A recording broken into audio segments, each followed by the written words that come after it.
Vesely, and I am the liturgist this morning. Here at Pilgrim, we are an arms open wide, welcoming congregation. Wherever you are on your life and faith journey, you are welcome here. We are all friends in Christ. I haven't met some of you yet. We are glad to see you all today. Really, we are all glad to see you all today, all your faces. So with that, please rise.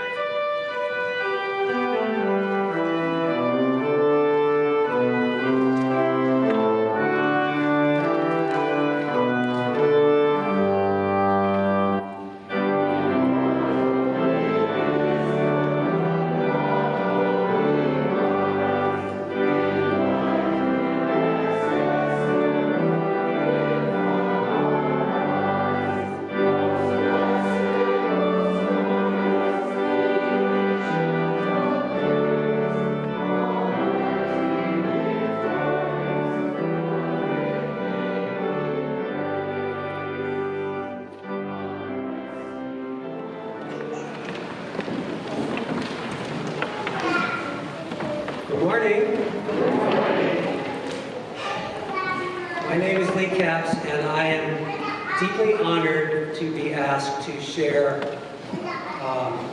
a story from my life during Black History Month. For those of you who aren't aware, I am not black. I know. And I just want to acknowledge that we all own the black history in this country and the black experience in this country, regardless of our color.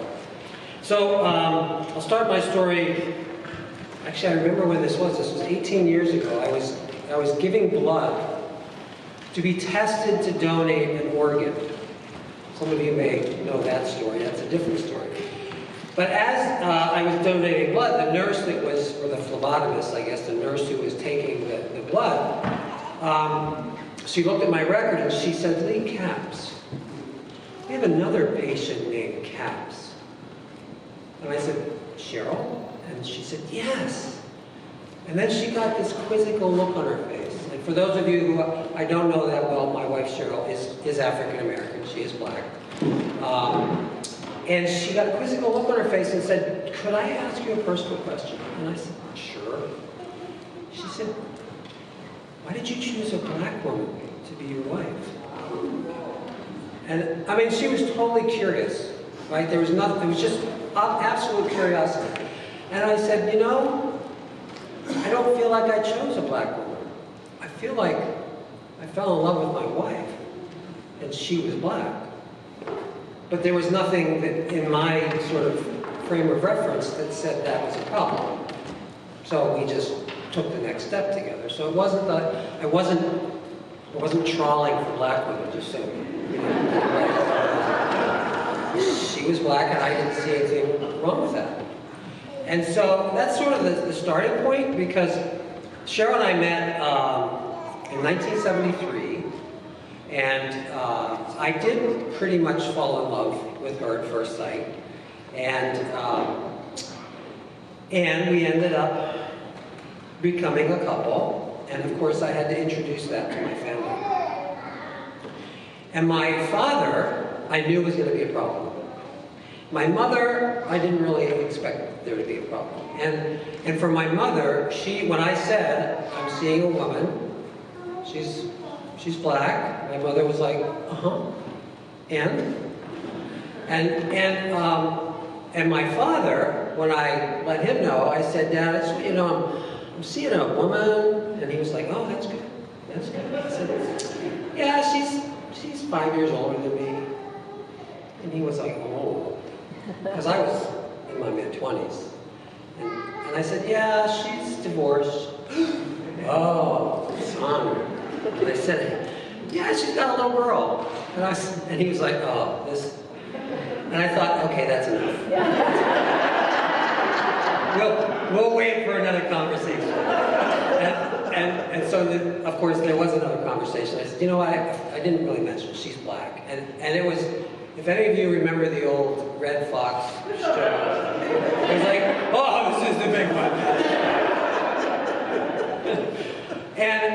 And he literally did not communicate with me for 3 or 4 months. He would not communicate with 3 or 4 months. He didn't know what to do with this fact. I wrote him a letter. I said, you know, Dad, I'm here. Got nothing. So I did manage to have dinner at my parents' house after a few months. Not with Cheryl, but just on my own. And it was in the fall. And my mother, in this very sort of frosty triad, my mother said, I just want you all to know that I'm inviting Lee and Cheryl to Thanksgiving dinner. And she turned to my father and said, and you're invited if you'd like to come. And so the frost began to melt. He became civil. He, you know, made an effort, as did she, because as you might imagine, you black folks in the audience, there was some risk for her in this. And then we decided we were going to get married. Oh, it's a big And it was like a repeat. He grew apart, and then he got used to the idea, and he came back together. And the big one was, we're going to have a baby. And that was very tough for him. He just didn't know. His story was, this will be very hard for the child. And I said, you know, you have something to do with how hard it's going to be for the child. I mean, you can choose how hard it's going to be for the child. So he did not see my son Deahl until he was 3 months old. And it was by mistake. We happened to be at my mom's house for lunch, and we had the baby, and he happened to come home by mistake, and there was kind of this, you know, I could see what was going on in his head. It was kind of like, just how black is that? And so, over time, he really began to like get a hold of, there's something that everybody else seems to be okay with. But Cheryl found it very difficult to trust him. Anybody? Anybody get that? Yeah. I'm looking at the ladies. Yeah? Yeah? Amen? Yeah, amen? Yeah.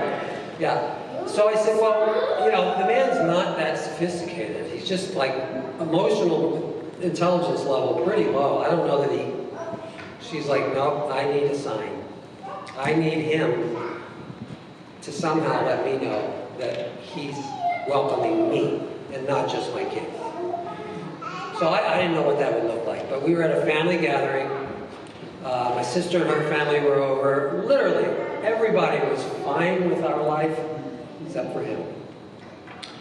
And I was in the dining room, fixing the table. I can remember this vividly. Cheryl's in the kitchen with her back to me. She was at the kitchen sink. And my father wanders into the kitchen and just sort of strolls up behind her, doesn't really even look at her, and he says, you can call me Bernie, or you can call me Papa. Don't call me Mr. Caps anymore. And then he kept walking. And she turned around, and we met eyes, and we were like, score! I mean, for that man to move that far was miraculous. So the end of the story is my father totally welcomed my wife and my kids. He was also at a place in his life where he had gotten cancer, he had retired, and he understood what was most important and could give up a lot of what was getting in the way.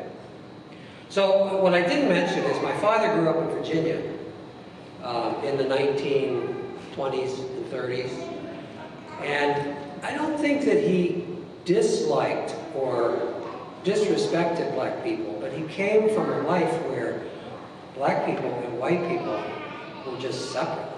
Like that just wasn't done.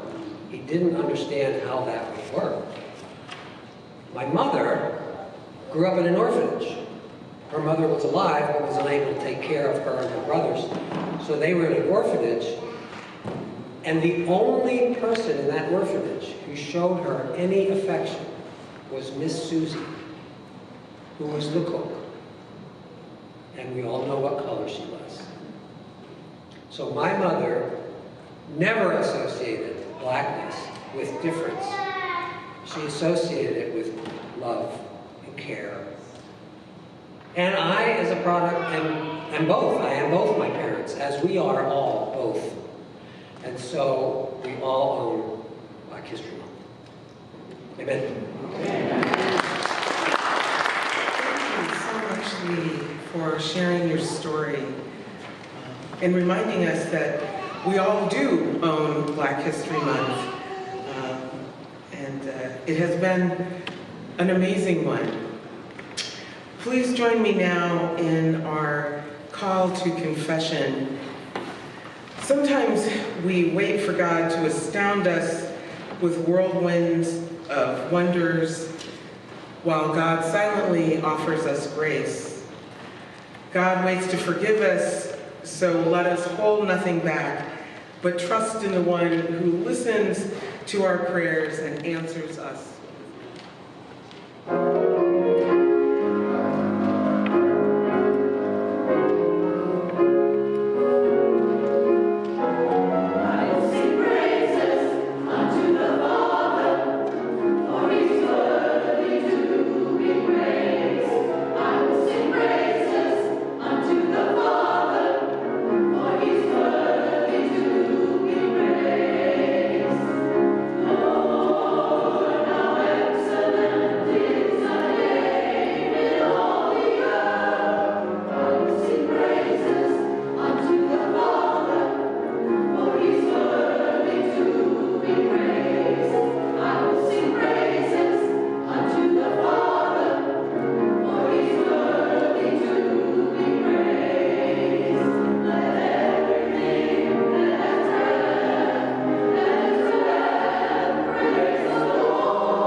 Display how clueless sometimes the disciples were, and I think this is one of them.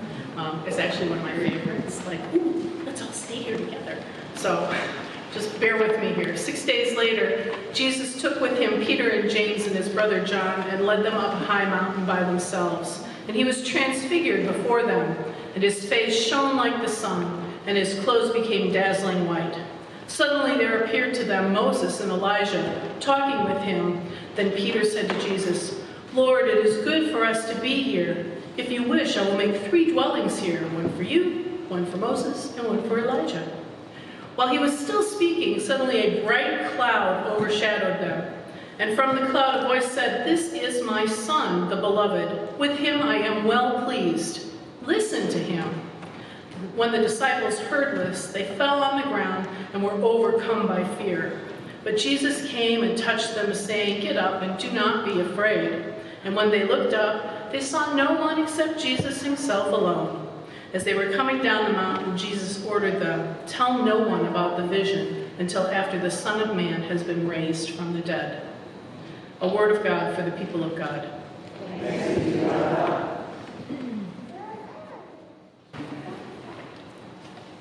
So this final Sunday in Epiphany brings us once again to the story of the transfiguration of Jesus, which you have heard, you've seen with pictures, you've heard it, and now I'll probably tell bits of it again, although I don't have any pictures, so bear with me. This is on the eve of Ash Wednesday and the beginning of Lent, which is appropriate because it's a time for us perhaps to have our own experiences, our own glimpse, to do our own interior work, if you will, as we take the journey towards Easter.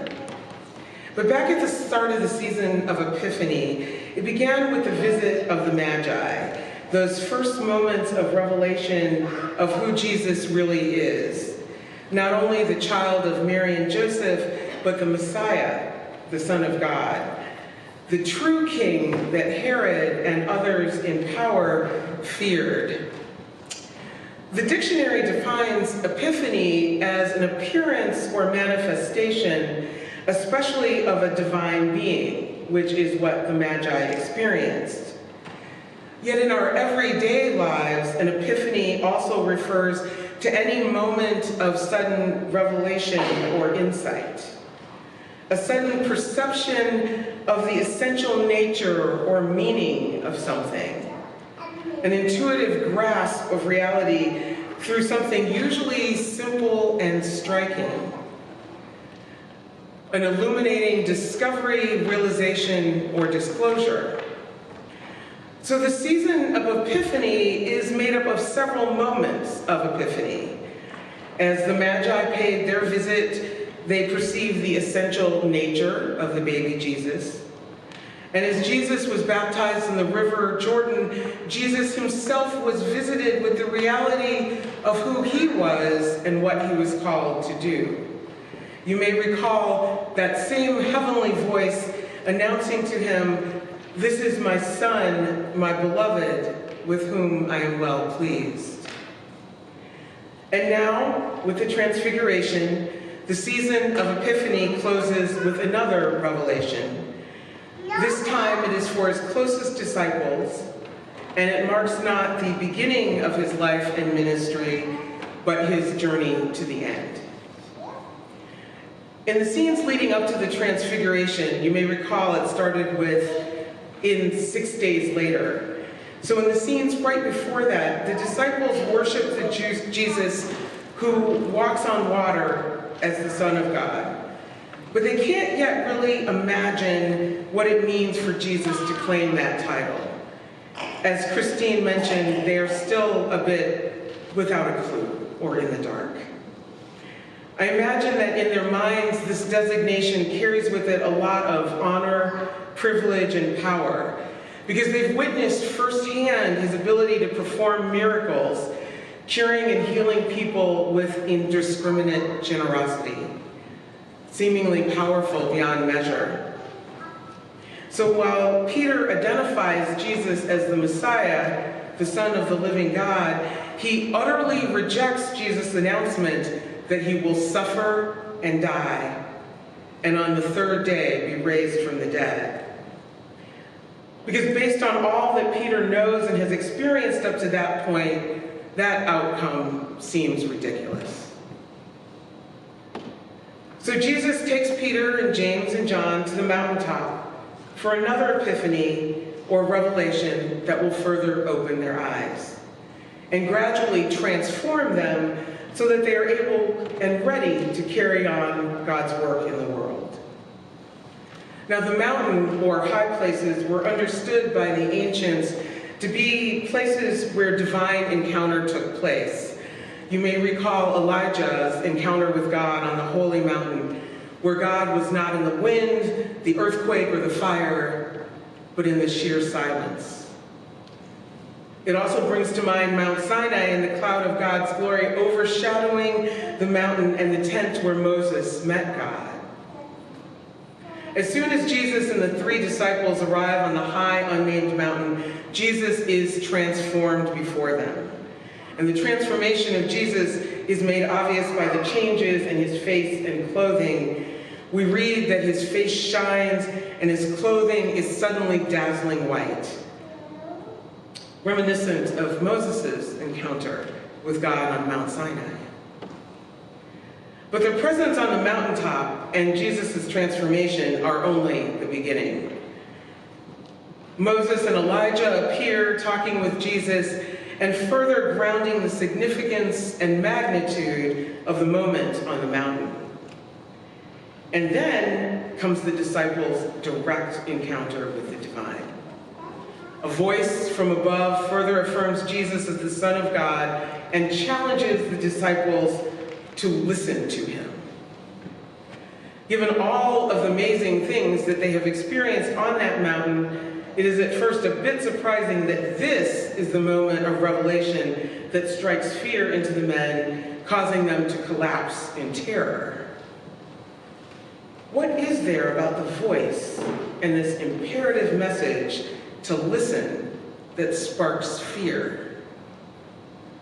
Is it the close proximity to God's power and glory? Is it the challenge of not just listening to Jesus' words, but acting on them? Whatever the cause, Jesus relieves their distress. He touches them and tells them not to be afraid. Though they cannot bear to hear God speak from the cloud, they can listen to Jesus. The Son of God speaks to them as one human speaks to another, and they rise and follow him. Back down the mountain, back to their calling to follow him as he ministers to the needy crowd that is waiting for them. But now the work and their ministry are different because of their mountaintop experience. Leaving the mountain, they now saw Jesus not only as a wise teacher and courageous leader, but as the fulfillment of God's messianic promise. Now they saw Jesus not only as the one who walked the road of life with them, but as one who stood, like Moses and Elijah, in the sacred thin place where one encounters the divine. The transfiguration changed not only their view of Jesus, it transformed them. In their time on the mountaintop, Jesus is revealed to the disciples in a new way. How might we make our time during Lent, how might we make room for our own mountaintop experiences in order to deepen our relationship with Jesus and energize our faith journey? Now, in our contemporary context, mountaintops do not have the same significance, but there are other places and times in which we encounter the divine. Where and how do you intentionally seek to encounter the divine in your life these days? The term thin places has been used to describe locales, again, where the distance between heaven and earth collapses, and we're able to catch glimpses of the divine or the transcendent. There's no technical definition or designation of a specific location or even type of space that is a thin space. It's remarkably situation dependent. It can be a holy site or a commercial building. It can be inside, could even be in a church. It can be outside. It can be in the city, it could be in the suburbs, it could be in the woods, it could be in your backyard, it could be in a beach or a farm. And one person's thin place may be very thick and uninspiring for someone else. A thin place is not necessarily a tranquil place or a fun one or even a beautiful one, although it can be all of those things too. But what makes a thin place or a mountaintop experience isn't where we are, but what we experience.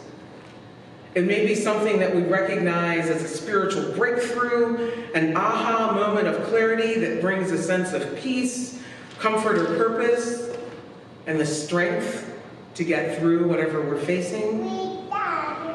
But it may also be something more subtle that simply jolts us out of our old ways of seeing the world and begins to reorient us towards new and better ways of keeping God's commandments to love our neighbor and all of creation. And therein lies the transformative potential for us and for the world around us. While I personally struggle to recall a mountaintop experience that radically changed my life, I can easily recall moments when I felt closer to God and all of creation. Those moments tend to catch me by surprise, perhaps cause me to smile for no reason, and fill me with a sense of joyful possibility, which may also be brief and fleeting, but which breaks my focus on what is, encouraging me instead to imagine what could be, which is always something better than what is right in front of me. But in the absence of shining faces and dazzling clothing, how do we know for certain that we have indeed encountered the presence of the divine?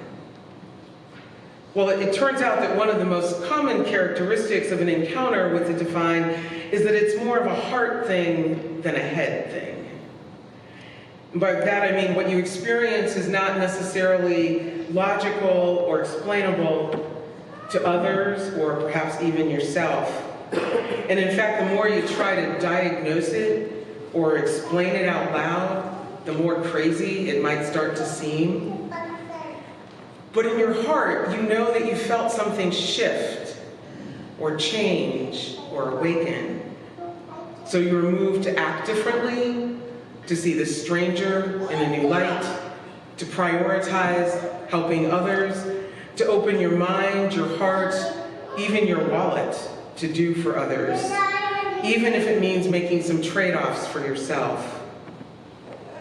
Because as Christ followers, like the disciples on that mountain, we have been called to listen to him by our God who loves us unconditionally and wants us to love each other so that we might all live life abundantly.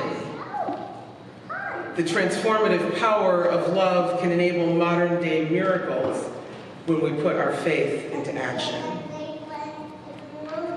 In addition to this being the final Sunday of Epiphany, it is also the final Sunday of Black History Month. And I hope that you will all join me in thanking those who've been willing to share their stories with us this month during worship. Bruce Cox, Mia Davis, Kim Pandy, and Lee Capps.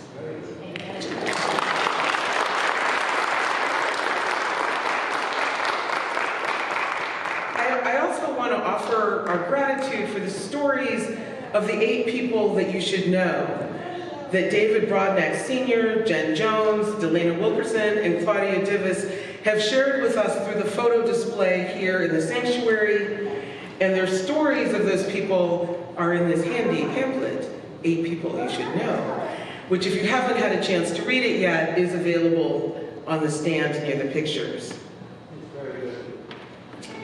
Thank you. Yes, we've been blessed by all of these stories, the ones we've listened to, the ones we've read, and I know that those of us who have been present for them have learned from them, and many of us have been touched by them. My earnest prayer is that something you heard or read has led you to have an epiphany, gain a new perspective, a new way of seeing that has given you pause, and maybe even reoriented you a bit. Perhaps you are motivated to examine your own automatic thoughts and established opinions, to question our unconscious biases and the impact on our conscious behavior. And I hope that we all will want to continue to grow in understanding to enable each of us as individuals and all of us collectively to increase our capacity to make meaningful, positive contributions in a hurting world that is in desperate need of healing love and life-giving justice. Epiphany is the season of revelation. We have seen Jesus revealed.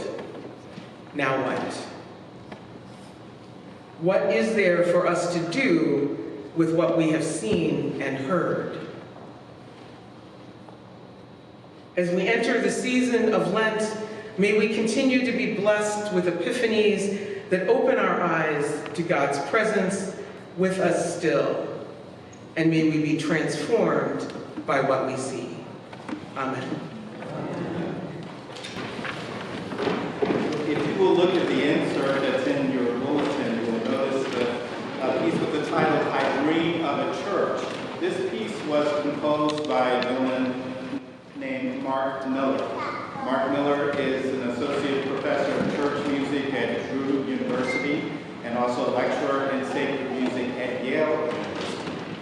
An African-American composer who felt inspired to write this particular piece from the words of Jesus, really. When Jesus reminds us that we have heard it said to love your friends, but hate your enemies. But Jesus goes on to say, but I say to you, love your enemies too. Mark Miller envisioned a world where the church is being intentional about welcoming everyone. And then he also mentions that this piece comes out of a favorite quote of his, that of Cornel West, saying that justice is what love looks like in public.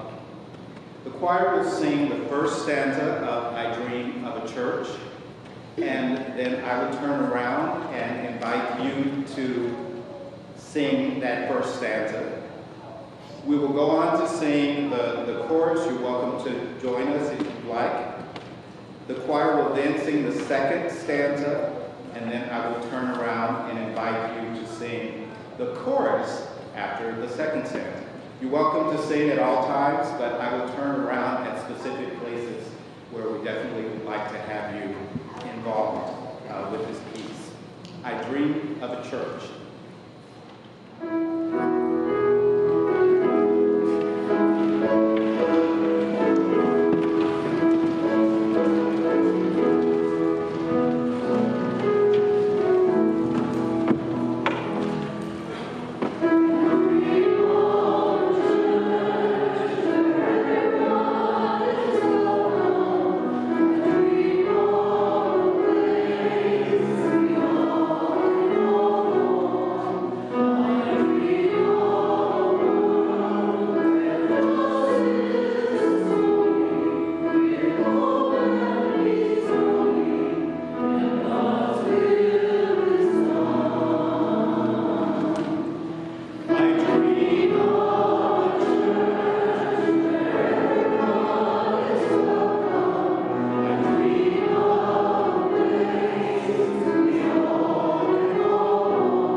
In a world where we have in the past to depart this holy place, be not afraid.